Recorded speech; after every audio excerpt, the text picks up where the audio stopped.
I'll just click it. Right, that seems good.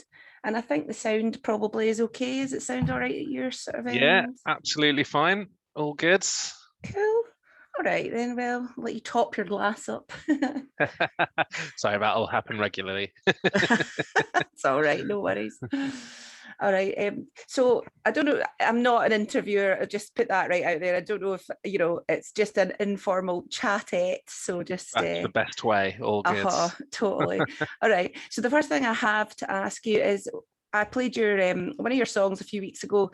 I quoted your album as issue number 1 because I thought the hashtag suggested I said number, and now I'm not so sure. What's the procedure here? You know what? I don't even know. I mean, it's called issue 1. You can call it number 1 if you want. I really don't mind, but kind of indicates there might be a second one. So I think I was doing it to That's true. force myself into a decision later on. Well, I think the fact that it's gone down so well has taken that decision for you then.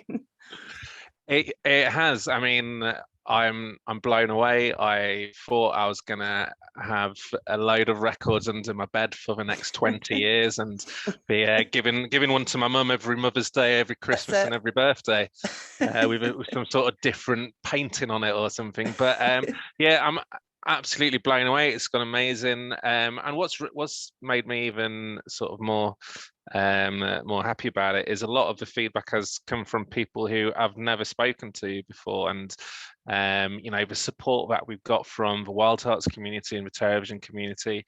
I don't think the people involved in spreading the word realize what an instrumental part of this record being an early success they've had, because in the world of social media and reviews, it can take one bad review or one bad comment for people to jump on a bandwagon, and Yeah. and luckily, I mean, I've only seen one negative review. I mean, I'm sure there's loads out there, but but don't I've go only looking for them. yeah, exactly. But I've only stumbled across one, and we had it out. And yeah, so it's been amazing, and not just people who are new friends and old friends, but people I've really respected in the business as well. Like, Ginger getting in touch with me, the guys at Television getting in touch and saying that it's, incredible pop songs. They're people who I was listening to, since the early 90s. When I was doing my GCSEs in the mid 90s, I was playing Television and Wild Heart shows in my GCSE music classes. And so to have these people who I've basically tried to emulate a lot in my early career come and say off their own back without being prompted, like, maybe this is really good. It's floored me, completely floored me. So yeah, it's good. No, it's an amazing album, and from our point of view, it was everything that we kind of wanted last year. So nice and upbeat, and just, and don't take this the wrong way, but it's quite it sounds a familiar album, as if we've listened to it before, and it's comforting in that way, if you know what I mean. Yeah, totally. It's like an audio hug, Totally. and and it is what we needed. It was like I just wanted to inject a little bit of a ray of sunshine. It wasn't meant to be dark and mysterious and thought-provoking. I mean, one of the things which I wouldn't say I've struggled with, it's just it hasn't been at the forefront of my interests, is storytelling and lyric writing. And like, I always get more excited about a story being told through chord changes, key changes, and chord progressions.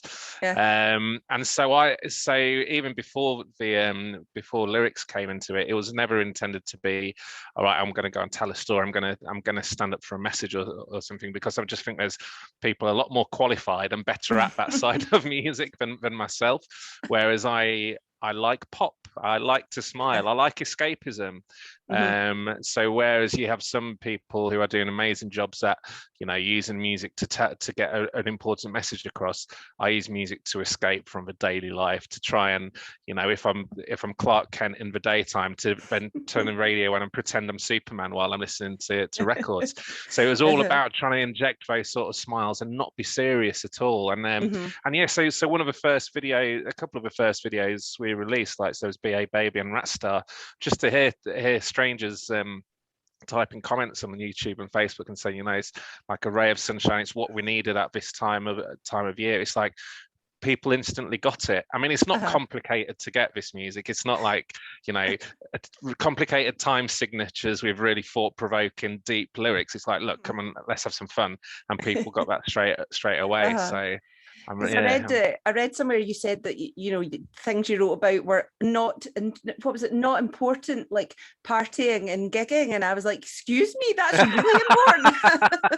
Yeah, and it's even more important because we've done none of it for blooming a year. So yeah, no, you're totally right, and it is really important to me as well. I guess what I'm trying to say there is, you know, I recognize that there's people using music for potentially more important things in society in terms of what's happening.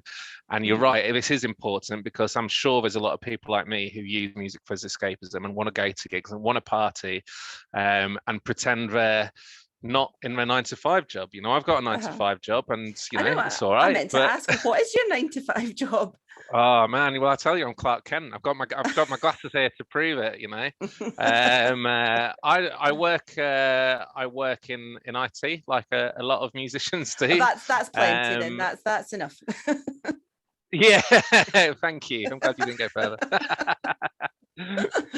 No, I'm sure it's very, very interesting, and I won't understand what it is anyway. So, you know, I work in a hospital. I'm pretending every day. Oh, bless you. Oh no, I don't say it to like get some plaudits. I just mean like if anybody tells me another job that doesn't exist in the NHS, I'm always like, don't know what that is. You know, things like project manager, and I've no clue. Yeah. So tell me a wee bit about the nice fancy record thing that they gave you, the thing in the background. I don't know what you call it. It's not a gold disc because it's blue. It's a turquoise disc, and you know what, God, I realised that the irony was lost on a lot of people, and maybe I was a little bit too sensible about it, because I've just gone and put that in a frame. And I was talking to Andy, my producer and guitarist, last night. He was like, "You do realise that people think you're actually serious?" Or I'd love to pretend that the certification company have decided that selling under 500,000 units is worthwhile giving me a disc. I have a custom made in turquoise, which happens to be the same turquoise I've used for my record. Yeah. But no, and then all of a sudden, like 150 people have liked it, and everyone's saying well done. It's like, oh fuck, what do I do? Like, so it's like, you know what? I'm sure it'll come out in a question on an interview one day. Yeah. So, well, I know what I'm going to do now. I'm going to go and get mine, put it in a frame, well, sign your name at the bottom, and see if I can flog it on eBay. Of course, more importantly, the plectrums. Now these look tremendous already. Yeah, absolutely. So yeah, that was really cool. So I got put in touch with a guy at Dunlop, because, you know, like a couple of our guys, they work very closely in or with Status Quo, and so someone reached out to me as part of that relationship, and like, do you want to get involved? And so we've got a load of stuff printed, which is really cool. They landed from America today. They'll be going on the store a little bit, but they're mainly designed for us to be playing in the millions of gigs that we may end up playing once we've stopped being locked down. And so if anyone wants a really sweaty one, they'll be launched into an empty crowd at some point, no doubt. Yeah, well, that's the whole last 20 minutes of any gig I go to is me just scourging around trying to find the plectrums, or 50p's or whatever, you know. But it's they look really good, and the t-shirts look great as well. And I've ordered mine. Yes, I did see you've ordered one. Thank you very much. Yeah, it's really cool. So obviously we put those designs out on Facebook for people to be able to choose which ones they wanted. And my one came last. Surprisingly, no one wanted me as Jesus on a t-shirt. But then so this one's been done, and then Luke's been working hard at it, and we'll be getting these ordered this weekend. So hopefully there'll be some left for people who haven't ordered yet. And we're going to do these as a bit of a limited run. I'm not sure we'll order any reprints, because we like really early on. I really want to make sure that people who are kind of invested in the bands, I don't mean investing financially, but with their enthusiasm, have something to say like down the line. It's like, well, this is it. And so maybe the next run of vinyls they'll be red or something, and people will always have the turquoise ones who were there early on. So I think that's really important. So yeah, thank you very much for buying one. Not a problem. And hopefully some more people do. I hope so too, because otherwise I'm not going to pay all your bills single-handedly. Damn. I just actually thought of something quite amusing there when you said about the plectrums. When I interviewed the Dowling Pool a couple of weeks ago, and one of the things Willie said was that he was quite upset that by the point in his career that he's at now, he's never really been offered any decent merch. He's got no plectrums with anything on them. So I hope he's not watching no merch this. And no endorsements. The thing with endorsements now, though, is like a lot of the time you'll still be paying 70% of what they cost anyway. And then some people even mark their products up so high. I got offered an endorsement for a trumpet mic, and the mic was like, oh yeah, well, it's normally about £1,000. You can have it for 700. It's like, I mean, I don't have 700 quid to pay on a trumpet mic, but thanks. So yeah, I mean, you do find people so keen for endorsements out there. They'll just buy it just to say they're being endorsed. But well, I would have done that. Yeah. Well, it's funny you should say that, because trumpet was, of course, my school band instrument as well. So I was going to bring up that. Yeah. How great. Yeah. Amazing. Yeah, well, I haven't played it since I left school, and it was still under the bed until recently, when I decided I'd take it out and oil all the valves and give it a little kind of spruce up, and I can't get the valves back in. Oh no! And so what made you pick up the trumpet at school then? Well, it was stupid, because it was my friend who decided they were going to take up the trumpet, and that way I thought, well, that'd be good because she's doing it, so I'll do it. And she did it for like 3 weeks and gave it up, and I took it for 6 years. And my gosh! But I was slightly different. I did it because they'd run out of violins in the cupboards, and my sister played violin. I was like, oh, she plays it, I want to do that. And he was like, yeah, this is the last thing we've got. And thank God I did, like, because I don't think if I'd have played the violin, I'd have ended up in rock and roll bands. No, I've got into Ferocious Dog or something. Oh, I could have done. Yeah, maybe so. Maybe that. But no, so where do you play the trumpet? With TerraVision, or do you play it at all with Middlenight Men? Well, yes. So I play all the trumpets on the Middlenight Men records. I've got another guy coming to do it live, but I'm toying with. I was going to say, how are you going to hold the guitar and the trumpet at the same time? Well, you know what? There's one bit which we are thinking of doing that. So I don't want to spoil too much, but yeah, I might get it on it there. But when I went to university in like '99. I went to a place called Bretton Hall, which was it was like an arts college affiliated with Leeds, and I went as a guitarist. It was like, right, my trumpet playing days are behind me. I want to be a rock star. I'm going to go. Not going to tell anyone to play the trumpet. And I rock up to this uni. There's about 50 people in my class. About 49 of them are guitarists, and I'm way down at the bottom of this list of competency. And so, like, a couple of weeks go by, and I see this this poster. Actually, in my first lecture in performance music, the lecturer was like, "Look, if you want to get a first at uni, go and watch a band called Star Wars, and watch him perform, and basically that's how you get a first." And then a couple of weeks later, after I realized I was never going to make it as a guitarist in this bunch of incredibly talented musicians, a poster came up saying, Ska Band wants trumpet player. I went to that, and then after a few jam sessions, I was like, oh, what you called? Like, oh, Ska Wars. He's like, fuck yes, I can graduate. And so in that band, after a couple of lineups, but still very early on in that first year, that's when I first met Leon, who now is in Cryo and Middlenight Men, and then Bob, who's a bass player, he was the singer of that band, and so I've actually played with them for over 20 years in this ska band. I mean, it's got to a point now that we play a couple of times a year just to keep in touch mainly. And so that's another thing about this band. It's like, you know what, I'm going to go and cherry pick some of the people that I really enjoyed playing with throughout all this time. I mean, me and Leon, I think in the last 20 years, there's probably only a couple of years that we haven't been in a band together. Yeah. But it's just like, it's just taking us back to uni, like 20 years ago, just all hanging out again. So it's absolutely amazing. So, and yeah, so I was doing the trumpet there, and then about 6 years ago, I got a call from, or Facebook message from Tony in Terrorvision, and it was like, I hear you play the trumpet. I need a trumpet player on my solo record, and you're the only person I know. So, wow, thanks for the vote of confidence. That's awesome. Amazing. I mean, thank you. I mean, you live in Yorkshire, like the home of fucking brass bands. I'm sure you could find someone. But so I did that. I was so happy to do it. And we didn't even meet on that occasion. I recorded down with Andy again, down south, and then flew in my parts for his record. Awesome song. And Millie from TV was on it as well. And then about 2 months later, I had such a bad hangover, and I went to see my mate Rags play in a band called Deadbeats in East London, I think. And I was watching them. I was shaking with a Jack Daniels trying to get rid of this hangover, so literally launching it back.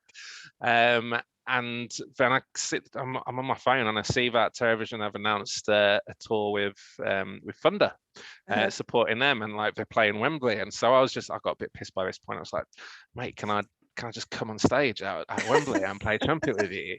Like, just thinking I was just not going to get a reply. And because it's Tone and he's like this, he's like, yeah, can't see why not.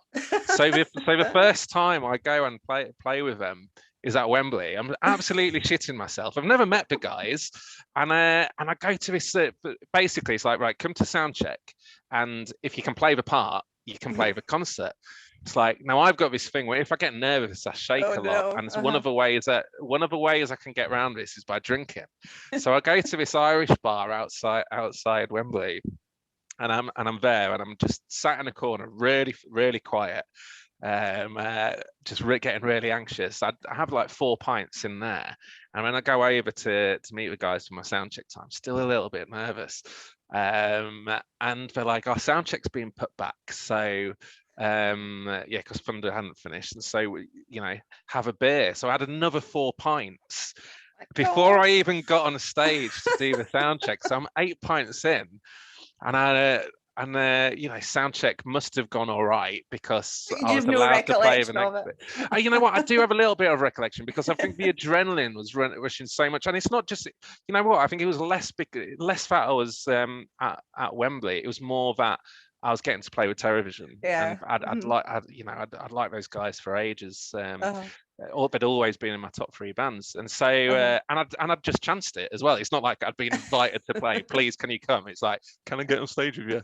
And then we did the gig, and it was awesome. And then 6 years later, I've barely missed a gig since. And so you'll actually see us. They're doing a live stream on Stable.com, as per the Wild Hearts did, and we'll be playing on that in a few weeks, 22nd of May, I think. So Excellent. You'll get to see us there as well. Perfect. I'll be getting my ticket for that. It must always be kind of like such a nice thing to work with the people that you've respected for so many years, but also completely terrifying, because I can't imagine Tony Wright would ever be not pleasant to be with. But if you turned up and he was an absolute, you might be kind of disheartened a little bit. Yeah, and you know what? Like, there have been times in my life where I was like, oh, you know what? They're right, wouldn't they say, don't meet your heroes? But more recently, with the feedback I've been getting from Tony and Lee and the guys, and obviously Millie was on the album as well, and Ginger, just hitting my inbox out of the blue and just saying, I just want to say, I love what you're doing. It's kind of brought my faith back a little bit. But I used to be so nervous about, I think what I definitely did throughout my life, it was like everything I did was, in the back of my mind, I was like, what if my heroes see this? Are they, like, if they somehow saw it in years to come, or now, or they walked in, I wonder if they think I was shit. And I'd get myself into a massive state. And I think subconsciously that's what I was thinking. And then obviously normalizing that by joining them, it kind of gets it to a certain level. But now it's even gone beyond that. Now that I've got my own band. I think because I can't get sacked. Like if I have a bad gig, no one's going to chuck me out. I'm still going to be all right. And so for something like a load of pressures offers, because it was always, always this anxiety about, not letting people down who'd given me the opportunity to either play with them or play in front of them. And so yeah, whereas a lot of the times I've played with people like early television stuff and back in when I was in the yo-yos, I was getting through those anxious times by just getting fucked out of my face. But now it's like, you know what, I can actually enjoy this because I've only got myself to impress, and okay, I'll be a little bit annoyed if it doesn't go too well, but everything's falling into place, and like the band sound amazing, the record sounds amazing, and everything's falling into place. So yeah, I'm just enjoying it so much. Because I was just thinking when I watched, obviously we talked about the Wild Hearts live stream and watching Frank doing the interviewing, I thought it was quite sweet that he kind of appeared a little bit fanboy, like he didn't come across as just, right, here we go, I'm going to read these questions. He was a bit like, ooh, Yeah, it was really quite really sweet. nice. And and I was in a car the other day listening to was it Wild Hearts at the Garage, one of the birthday gigs a while ago, and I know Frank was on that. And you're right, like he's done so much stuff with them and they're close friends, but it's still good to see that that sort of innocent enthusiasm in that as well. I think that's really special to kind of retain. So yeah, I mean, I'm sure I'll be like that forever with Wild Hearts. Well, I was going to say, you've obviously you're saying Ginger's obviously keen on the album. That must be amazing. But he's just so prolific as well. Do you think that you're going to replicate the way his career is, and he's still coming up with hundreds of amazing songs, years later? I mean, it's daunting, isn't it? I try and make myself feel better about it in certain ways. It's like, oh, you know what? If I was amazing and I wrote 100 songs, then maybe it would kind of devalue each song because there were too many of them. So you know what? I'm happy with 14. But yeah, I mean, what that's done is just basically rubbed off on me massively over the last 20-30 years, because I mean, I was listening to all his albums growing up, especially when he went on to Hey Hello. For me, that was my sort of thing. It's pure pop, loved it. And then Tony as well, and then also in my own bands who I played with, I've basically been to the best songwriting school, because Duncan Reid and the Big Head. So Duncan was in the Boys in the late 70s, and they were a great power pop band. And then Rags in the Role Models, he's probably the best songwriter I know, and I got to be in a band with him for 4 or 5 years. So I've managed to sort of learn off all these guys, and very much from Ginger, because it's not like you listen to one album and you suddenly, that's all the influence you're going to get from him, because the next thing they're going to release is going to be incredible. I remember when they released Endless Nameless, I was sat in the car and I put it in my car. I went back in a record shop. I was like, this is broken. It's really distorted. And so you never know what you're going to get from him. So I know they've got a record coming out, and yeah, can't wait to hear it. It's I know. As you say, you can absolutely never, like, you can't predict, I think, what style he's going to pick, because he just seems to be able to just turn his hand to everything, whatever he feels like. Yeah, and it's interesting because I mean, I know core Wild Hearts fans, and I count myself as a core Wild Hearts fan, but we've all got different preferred genres. Like, I know people love the crazy angular riffs that happen, and like you'll have a riff for 4 bars, some pop for 4 bars, and then you're off on another journey. But I really like all the pop stuff he did. So we were chatting a couple of months ago, and I was like, you know what, one of my favorite songs you ever did was, I don't know if you're familiar with Clam Abuse, and he did a record called Message to Jerry, and it's like disco pop metal, and it's weird. And he's like, with the amount of backlash we got from this song was ridiculous. I think you're the only person who likes it. It's like, no, I absolutely love it. Anything that has a twist on pop but retains that hook that keeps you in for the entire song, then I'm totally there, 100%. So yeah, hopefully he might be able to write together one day. Oh Do no, some that'd be disco pop. amazing. I know I Yeah, don't wouldn't keep be too meaning bad, to would go it? on about the Wild Hearts, but obviously it being a common Keep theme on. here, it's always difficult not to sort of get digressing into that. But so tell me a wee bit It's about fine. what gigs and things are. Well, obviously you've got your launch gig, so what's all kind of in the pipeline if everything hopefully You know what? goes to plan. I can't wait to tell people stuff. So yeah, so we've only announced 2 so far. So we've got the album launch show in October, which God, it's been put back so many I know. times. And You'll be on to the luckily second we've had a album by the decent time venue we, change. Yeah, yeah. Oh God, yeah. So yeah, a luckily double launch album. we've had a decent venue change to the Underworld, but it's on a Thursday, which Yeah. no, Thursday's a new Friday, whatever. This was Oh. probably the old Friday. And so we've got Hey You Guys playing, who I've never seen, but I've been listening to loads. So it's Dave Draper's band, All who right, cool. obviously Yeah. has produced a lot of the Wild Heart stuff. Mhm. We've got a band called the Fiascos, who I just love. You know, I've had the pleasure of playing with them a couple of times, and because I'm putting on the gig, it's like, well, I get to choose at least one That's band, so I'm choosing them. And then we're in talks with a couple of people for the main support slot.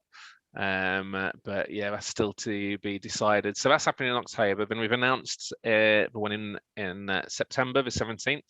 So we're opening for Terrorvision at KK Steel Mill, which I'm very much looking forward to, because it That'll be happens to be great. where our pyrotechnician for a video is based, has a residency. So Oh, it's like, oh, you know what? I'd recommend coming to that for people who fancy it. it's gonna be lots of effects and lots of It's going to be back in basically back in the 70s, when Kiss were supporting bands and having massive pyrotechnics. So got to sneak them in somehow. And then we've got a couple more shows confirmed this year, but not yet announced. I can't announce them, but they'll be very exciting for people. Okay. And we've got another couple of things in the pipeline, which are potentially extremely exciting, but you can't get excited until you're on a stage with, like, at the actual event that you're talking about. Otherwise, who knows if someone's going to pull the rug from underneath I know. it. Everything's still just, I think everything feels kind of positive and we feel like we're kind of getting there, but you're just scared. You just don't want to Definitely. hope too much, just in case. Yeah. And so we're really looking at the moment. So we've got a video coming out, I think this weekend. I think it should be on time. Where we all met up in Croydon, Rock City, a few weeks ago. And it's the first time in like a year and a half since we actually recorded the album that we've all been in the same place and we could actually play together. You know, a couple of people hadn't even met each other. So it was the first time the extent, because there's 10 people in the band, there's a lot of people. So that was amazing. And so that means, okay, gigs might get pulled in. I mean, I'm hopeful there won't be, but we're already being able to sort of feed off each other in these sort of gig rehearsals. I'll tell you what, it's amazing. Like, I was enjoying the time off, but as soon as we got together and we played through these songs, it's like, Jesus, I can't wait to start playing like full electric sets as well. I've a few friends that are in bands who've been kind of saying it's been strange because you've lived your life for the last year at a completely different pace to like what you've ever been used to, and in some ways you were kind of getting quite used to that, and it was quite nice not having to get in a car and drive for 4 hours and do a gig and get hammered and get up and do it. It was kind of a different pace of life, but then as soon as you picked the guitar up and yeah, definitely. And so back. like, I didn't realize how much I was burning out, because the most active band up until lockdown was a band I play called Duncan Reid and the Big Heads. And we would be abroad pretty much every month of the year. So it's no secret that I've got a daytime job. I haven't had a holiday in about 10 years because I go on tour instead. And I didn't realize how burnt out I was. 1 month would be in Argentina, would be in Japan, would be in Europe, and it's for traveling, doing nothing that knackers you out. Like, the gigs are all right, the little bursts of an hour, but it's like, just I'd be in Madrid airport at 3 a.m. on a Sunday, looking at my clock, thinking I'm at my desk in 6 hours and I'm still in Madrid. And so I didn't realize how much I needed a break. And then obviously with the break came it needs to be creative. So it's like, right, how are we creative? You know what? I've always wanted to learn how to do videos. And so I'm very lucky that one of my best mates he's got a bit of experience in a lot of experience in editing, and he's wanted to get into directing as well. So we just launched into these videos. So it doesn't feel like we're not totally gig unfit because we completely burnt ourselves out doing this, but at least it was local. At least like we could be like, right, okay, I can have 2 hours at home before I have to wake up again. So now I'm, because I'm a session musician, I play with a lot of people, and you've got all of those people who have had 18 months worth of gigs cancelled. We're trying to squeeze them into like a 3-month period at the end of this year, and like you just see my calendar stacking up, and it's like, oh man, this is going to be really difficult, guys. So there's a couple of events. Like I'm playing with Television in Newark Showground later in the summer. And then as soon as we come off stage, I happen to have a gig in Newark somewhere else with a different band. So yeah, I'm sure I'm like quite a lot of other musicians out there. We've enjoyed the break. We've missed gigging. We're looking forward to gigging. We're really anxious about gigging, and we're just going to have to hold on for the ride until the next year. I know. I know. Well, so I noticed, obviously, was that a new guitar that you were getting on Facebook posts? Yeah, absolutely. So so I'd wanted for quite a long time, since I recorded the album, I wanted a Telecaster, just because I've been a Gibson guy all my life. I've got a couple of Les Pauls, a 355, Flying V's. I love Gibsons, but there's something about a Tele when you want to add a bit of rhythm guitar to it. You get a Tele, it really cuts through. And so it's like, right, I found the Tele I want. It's great. And then obviously Ben Ginger goes and gets given the same one for his birthday and puts it on Twitter. It's like, yeah, what? And then one came, like a couple of days after that, one came on eBay, and he was like, it's for one I've been waiting for a while. So it went down to Portsmouth a couple of weeks ago, picked that up. I'm sure we'll do something a bit messy with it. Relic it up or something, but yeah, it's just something about Telecasters. I don't think there's a better rhythm guitar in the world if you're doing sort of picking stuff. You play guitar, don't you? Yeah, probably not really in the same realm as anything that we should be discussing here with you, but I try. The trouble is, I'm a typical girl in that I kind of buy guitars that I like the look of, and I'll put my hand up to that. Don't ask me what kind of pickups it's got. It's blue and it's pretty and it's got spangling on. We are not too dissimilar, I tell you. Like, if this guitar wasn't black, I wouldn't have been buying it. And in fact, I've got a really beautiful, like a stunning 355 in the corner, which I bought, I don't know, 10 years ago maybe, and I bought it, and it's black and gold, obviously, and I tried it alongside a cherry red 335, which is like the old, like Noel Gallagher ones, and I tell you what, that other guitar played 1,000,000 times better than this one, but this was black and gold, so I bought it. So I'm totally on your wavelength there. Absolutely. Well, it's got to look good as well, especially when you're standing on a stage, playing it. So it has to look the part, I reckon. 100%. And one of the issues that we have is when it's a full band, we've got 4 guitarists on stage, so there's a lot of sound to try and make sound right as well. So if you put 4 Gibsons on stage, it's just going to sound like a massive mush. So someone has to play a Telecaster and actually be heard. So you will hear my guitar at least. Well, I guess that's probably. Is there anything you kind of have that you want to mention, or anything in particular? I think I've. No, I mean, you know what? I think people normally try and shift gig tickets at this sort of thing. Obviously, I'd like people to come to the show, but this band is never going to be about a band trying to make a living from music. It's about spreading smiles and happiness. So you can buy a ticket, you can buy a t-shirt, you can buy an LP, you can buy a CD, but the most important thing is that people keep spreading the word, because we've only been able to have this very small amount of localized success because people have been really into it. So what, if people come and say, I want more songs like Rat Star on the next album, I'll go and write more songs like Rat Star. If people want something else, we'll do it.